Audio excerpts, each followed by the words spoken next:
Recently, the WEC unveiled their 2024 race calendar, and it's extraordinary how things have changed from the 2023 season into next season. So I'm here to analyze what the WEC has come up with for 2024. If you thought the 2023 championship was exciting, well, what if I told you that 2024 is going to be beyond that?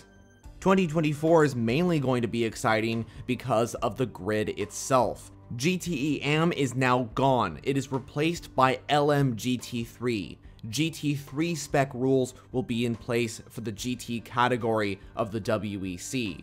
The racing will seemingly be more competitive, and we will have more manufacturers on the grid. So overall, LMGT3 is just better.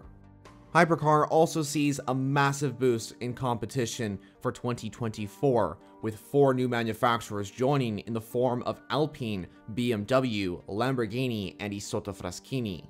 So a complete total of 10 different manufacturers in Hypercar. That's only if everybody from 2023 moves into the 2024 season of the Hypercar category. And besides the manufacturers, there's also going to be more customer entries on the grid, such as a second Proton 963 and a potential 9X8 Hypercar from Pescarolo. The fact is, 2024 is expected to be incredible, but you can't race these cars without having circuits. The calendar is what makes the 2024 season complete.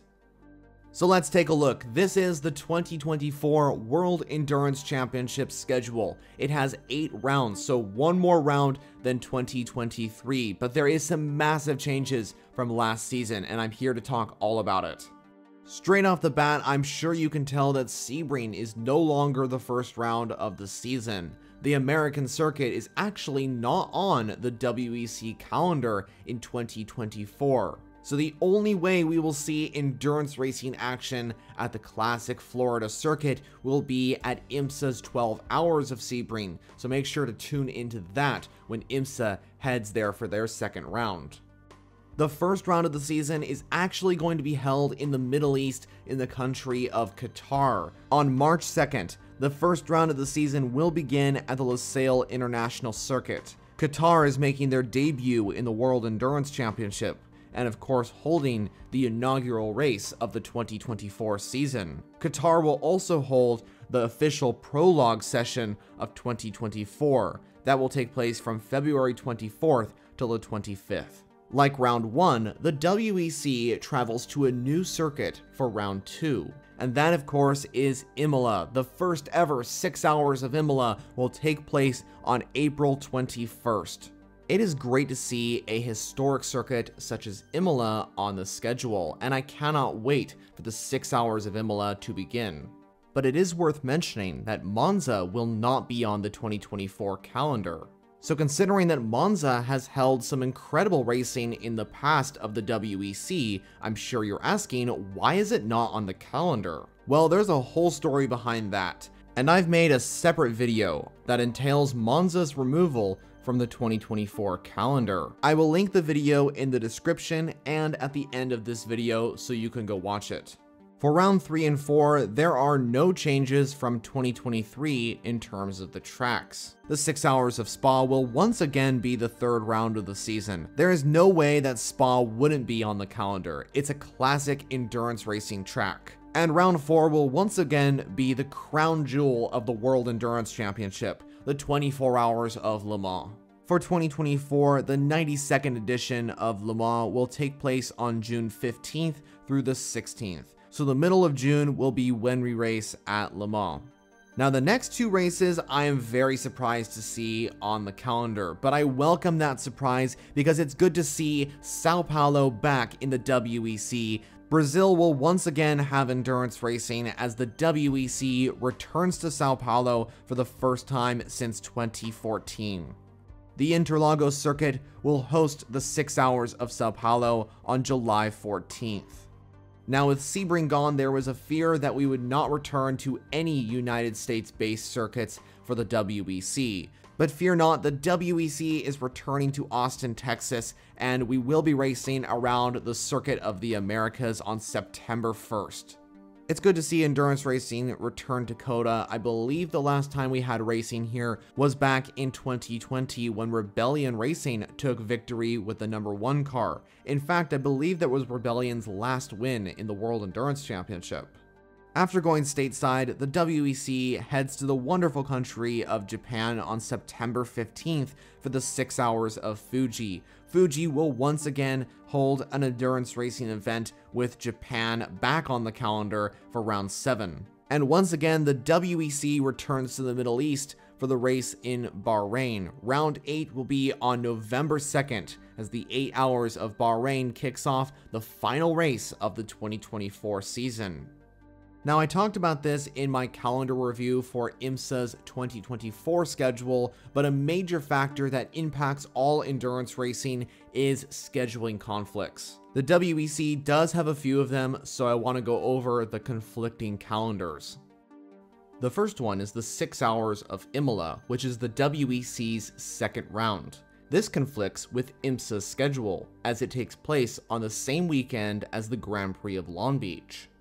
The second conflicting endurance race will be the 6 hours of Spa, the third round of the WEC. This will be on the same weekend as IMSA's Motocorsa de Monterrey at Laguna Seca. And finally, when the WEC returns to Brazil, this will conflict with IMSA's schedule, as the 6 hours of Sao Paulo will be on the same weekend as the Chevrolet Grand Prix at CTMP. So across the WEC and IMSA, there are going to be 3 weekends where there's going to be conflicting races.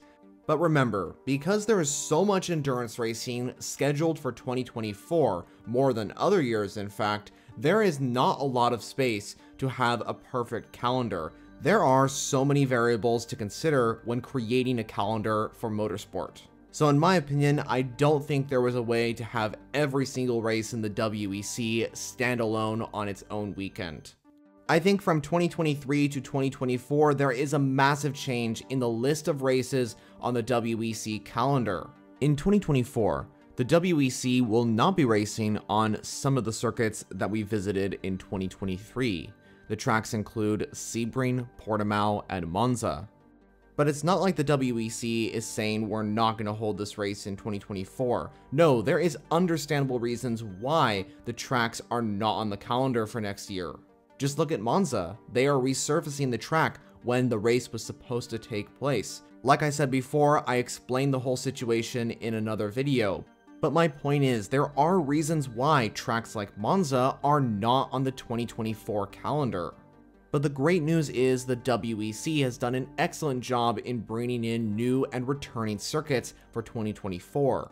Just look at Qatar's Lusail International Circuit. That is the first round of the season, and I am interested to see how Lusail will incorporate endurance racing into the track's history. Then we have the WEC returning to iconic circuits such as Interlagos and Circuit of the Americas. These new and returning additions to the WEC calendar prove that this is a world championship for endurance racing.